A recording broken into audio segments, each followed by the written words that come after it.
আসসালামু আলাইকুম। আমাদের আজকে আলোচনার টপিক হচ্ছে গ্রেভস ডিজিজ, যেটা একটা অটোইমিউন হাইপারথাইরয়েড কন্ডিশন।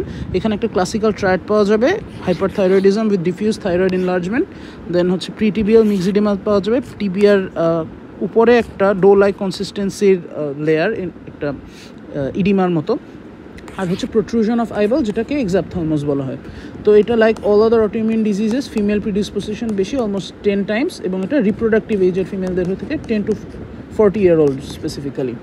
আচ্ছা, প্যাথোজেনেসিস হচ্ছে খুবই স্ট্রেট ফরওয়ার্ড, একটা টাইপ 2 হাইপার সেন্সিটিভিটি রিয়াকশন, যেখানে হচ্ছে টিএসএইচকে মিমিক করে একটা আইজিজি ভেরিয়েন্টের অটো অ্যান্টিবডি কাজ করবে। সেটা হচ্ছে টিআর ইমিউনোগ্লোবুলিন বা টিএসআই হিসেবে designated, basically thyroid stimulating hormone receptor antibody বলা হয় আর কি।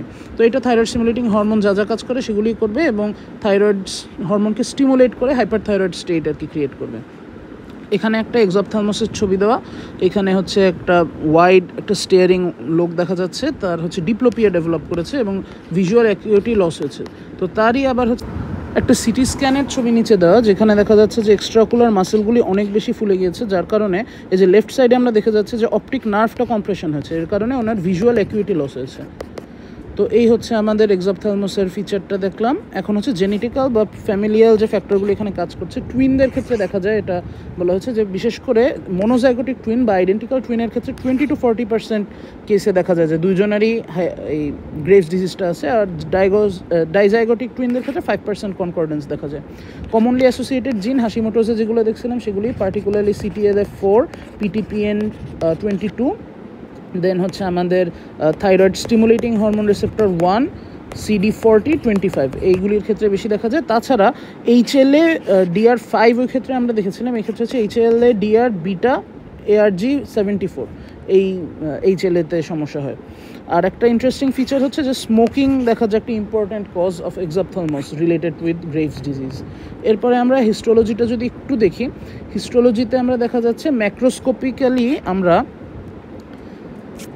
দেখছি এখানে diffuse enlargement of thyroid gland, এবং একটা সিমেট্রিক্যালি মানে বাইল্যাটারালি এনলার্জমেন্ট দেখা যাচ্ছে, এবং এটা একটা বিফি রেড অ্যাপিয়ারেন্স দেখা যায়, মানে ইসের মতো গরুর মাংসের কাঁচা অবস্থায় যেরকম অনেকটা ওরকম। আর হিস্টোলজিক্যালি আমরা এখানে মেইন যে ফিচারটা পাবো সেটাকে স্ক্যালপিং বলে। সেখানে আমি একটু ডিটেলসটা বলছি। এখানে কলামনার সেল ডেভেলপ করে, ইউজুয়ালি তো কুইবর্ডাল বা লো কলামনার সেল থাকে, বাট এখানে হাই কলামনার সেল থাকে যেগুলি কলয়েডে ইনভ্যাজিনেটেড হয়ে যায় থাইরয়েড গ্ল্যান্ডের ফলিকেলে। তো সেই ক্ষেত্রে আবার দেখা যায় এরা হাইলি অ্যাক্টিভ থাকে, এবং এরা থাইরয়েড কলয়েড যেগুলি আছে এগুলিকে আবার রিঅ্যাবজর্ব করে। এর জন্য দেখা যায় যে এই সব জায়গায় নাই, আমাদের কলয়েড অ্যাবসেন্ট।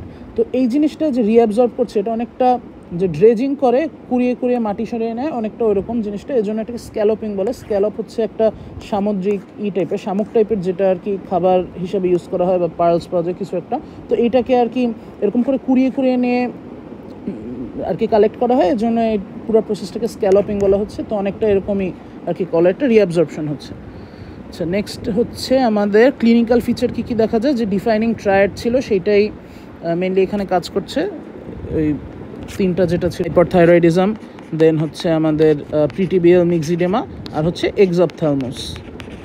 এছাড়া হচ্ছে কিছু অন্য অন্য অটোইমিউন ডিসঅর্ডারের ফিচার থাকতে পারে, যেটা আমরা হাশিমোটোজেও দেখছিলাম যে অনেক কিছু অ্যাসোসিয়েটেড থাকতে পারে। হাশিমোটোজের ক্ষেত্রে আমি যদি রিক্যাপ করি, SLE ছিল, দেন অটোইমিউন অ্যাড্রেনাইটিস ছিল, দেন হচ্ছে আমাদের জোরগ্যান সিনড্রোম ছিল, আমাদের টাইপ 1 ডায়াবেটিস ছিল। তো এই ক্ষেত্রেও এগুলি আমরা দেখতে পাচ্ছি যে SLE, type 1 diabetes, মেলেইটাস, Addison's disease এগুলি অ্যাসোসিয়েটেড। আর ইন্টারেস্টিংলি পার্নিশিয়াস অ্যানিমিয়া এখানে অ্যাসোসিয়েটেড। আর ক্লিনিক্যাল ফিচার্সে আমরা লো TSH এবং ইনক্রিজ T3 T4 পাবো, লাইক আদার হাইপারথাইরয়েড স্টেটস, এবং diffusely increase radioactive iodine uptake, যেটা আমরা থাইরয়েড স্কিনটিগ্রাফিতে দেখতে পাবো। এবার আমরা আরেকটা ইম্পর্টেন্ট টেস্ট, যেটা আমার মতে সিঙ্গল মোস্ট ইম্পর্টেন্ট টেস্ট এই ক্ষেত্রে, সেটা হচ্ছে আমাদের অটো অ্যান্টিবডির ডিটেকশন।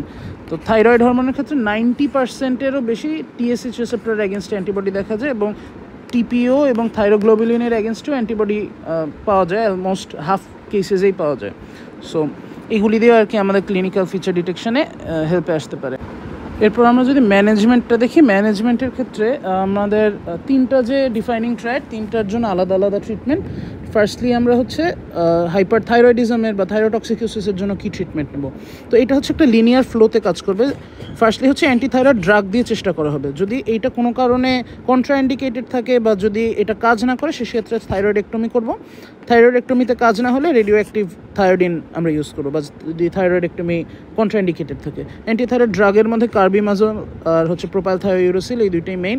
এক্ষেত্রে প্রোপাইলথায়োইউরোসিল হচ্ছে ব্রেস্ট ফিডিং পেশেন্ট, মানে যে মাদাররা, তাদের ক্ষেত্রে আর কি এটা বেটার এফেক্ট হয়, কারণ কার্বিমাজল এটা কন্ট্রাইন্ডিকেটেড ব্রেস্ট ফিডিং মাদারদের জন্য। আর এটা হচ্ছে ফার্স্ট লাইন, এটাই হচ্ছে common indication. Less than 40 years old পেশেন্টদের ক্ষেত্রে এটা দেওয়া হয়। এটা ডিসঅ্যাডভান্টেজ হচ্ছে অ্যাগ্রানোসাইটোসিস, দেন হচ্ছে হাইপারসেন্সিটিভিটি র্যাশ হতে পারে, আর হেপাটোসেলুলার ড্যামেজ হতে পারে, এগুলো আর কি। আর হচ্ছে কারণে যদি ড্রাগ অ্যাডহেরেন্সের সমস্যা হয়, মানে বিশেষ করে ইয়াং পেশেন্টদের ক্ষেত্রে এটা দেখা যায়, তো তাদের ক্ষেত্রে থাইরয়েডেক্টমি ইন্ডিকেটেড। বা যদি ডিফিউজ এনলার্জমেন্ট হয়ে যায়, অনেক বড় হয়ে যায়, থাইরয়েড গ্ল্যান্ড হয়ে যায়, বা যদি কোনো কারণে রিকারেন্স হয় ড্রাগের পর, সেক্ষেত্রে আমরা থাইরয়েডেক্টমি করে থাকি। এই ক্ষেত্রে কন্ট্রাইন্ডিকেশন হচ্ছে প্রিভিয়াসলি যদি থাইরয়েড গ্ল্যান্ডটা কাটা হয়ে থাকে, তারপরে যদি কাজ না হয়ে যায়, বা যদি এই থাইরয়েড গ্ল্যান্ডটার কারণে অন্য ড্যামেজ হতে পারে, সেক্ষেত্রে যারা আর কি ভয়েস ডিপেন্ডেন্ট লেকচারার বা সিঙ্গারের মতো যারা ওই প্রফেশনে আছে, তাদের ক্ষেত্রে আর কি এটা কন্ট্রাইন্ডিকেটেড। এই ক্ষেত্রে আমাদের যেহেতু থাইরয়েড গ্ল্যান্ড কেটে ফেলতেছি, মোস্ট কমন কমপ্লিকেশন হচ্ছে হাইপোথাইরয়েডিজম। আর থাইরয়েড গ্ল্যান্ডের সঙ্গে প্যারাথাইরয়েড গ্ল্যান্ড থাকে, সো হিপোক্যালসিমিয়া ডেভেলপ করতে পারে বা হাইপার প্যারাথাইরয়েডিজম ডেভেলপ করতে পারে। আর যেটা আগেই বললাম, যেহেতু রিলেটেড স্ট্রাকচারের মধ্যে ল্যারিঞ্জিয়াল নার্ভ থাকতে পারে, রিকারেন্ট ল্যারিঞ্জিয়াল নার্ভ পালসিও ডেভেলপ করতে পারে। তো এইসব সমস্যা দেখা যায়। আর যদি থাইরয়েডেক্টমি কন্ট্রাইন্ডিকেটেড হয় বা যদি ফেল করে কাজ করতে, রেডিও আয়োডিন থেরাপি ইউজ করা হয়, এবং এটা ওল্ডার পেশেন্টদের ক্ষেত্রে মেনলি ইন্ডিকেটেড। আর যাদের অন্য কোনো কোমরবিডিটি আছে সিরিয়াস, তাদের ক্ষেত্রে ইন্ডিকেটেড। আর কন্ট্রাইন্ডিকেশন হচ্ছে প্রেগনেন্ট মাদারদের ক্ষেত্রে বা অ্যাক্টিভ গ্রেভস অপথ্যালমোপ্যাথি যাদের আছে তাদের ক্ষেত্রে। কিন্তু এটা আসলে এখনও কন্ট্রোভার্সিয়াল, এটা আদৌ কোনো ভূমিকা আছে কিনা এটা শিওরলি জানা যায়নি। এই জন্য তারপরেও যেহেতু কিছু কেস দেখা দিচ্ছে, সো এইসব ক্ষেত্রে সার্জারি বা মানে রেডিও আয়োডিন থেরাপি যদি দেওয়া লাগে, সেক্ষেত্রে হচ্ছে প্রেডনিজোলোন আর কি ইউজ করা হয় before administrating radioactive iodine. Hypothyroidism develop করতে পারে অন্য ট্রিটমেন্টের মতোই। আর এখানে হচ্ছে অপথ্যালমোপ্যাথির এক্সারবেশন হতে পারে, যেটা আর কি একটু আগেই বললাম। এবার আসি আমরা হচ্ছে অপথ্যালমোপ্যাথির ট্রিটমেন্ট। এই ক্ষেত্রে হচ্ছে কোনো ট্রিটমেন্ট লাগে না ম্যাক্সিমাম কেসে। আর যেহেতু এখানে স্মোকিং অ্যাসোসিয়েটেড, তো স্মোকিং স্টপ করলেই অনেক সময় ঠিক হয়ে যায়। বাট এমনিতেও যদি ট্রিটমেন্ট রেজিমেন্টটা আলোচনা করি, সিমটোমেটিক রিলিফের জন্য আমরা methyl cellulose I drop use করতে পারি, আর ভিজুয়াল এইড ইউজ করা হয়। যদি মাইল্ড অপথ্যালমোপ্যাথি ডেভেলপ করে, সেক্ষেত্রে পারোরাল সেলেনিয়াম ইউজ করা হয়, যেটা হচ্ছে 100 microgram twice daily 6 months continue করা উচিত। আর মডারেট অপথ্যালমোপ্যাথি ডেভেলপ করে গেলে, সেক্ষেত্রে শুধু এন্ডোক্রাইনোলজিস্ট বা অপথ্যালমোলজিস্ট দিয়ে কাজ হবে না, একটা মাল্টিডিসিপ্লিনারি সার্ভিস নেওয়া লাগে, সেক্ষেত্রে অনেকেরই আর কি ইনভলভমেন্ট। আর যদি সিভিয়ার কেস বা আমাদের ইমার্জেন্সি কেস ডেভেলপ করে, সেক্ষেত্রে আমরা গ্লুকোকর্টিকয়েডস, ওরাল রেডিও থেরাপি অথবা মনোক্লোনাল অ্যান্টিবডি দিয়ে ট্রিটমেন্ট করে থাকি। পিটিবিএল মিক্সিডেমায় সাধারণত কোনো ট্রিটমেন্ট লাগেই না। আর যদি সিভিয়ার কেস হয়, সেক্ষেত্রে টপিক্যাল গ্লুকোকর্টিকয়েড দিয়ে কাজ হয়ে যায়। গ্রেভস ডিজিজ নিয়ে এটুকুই।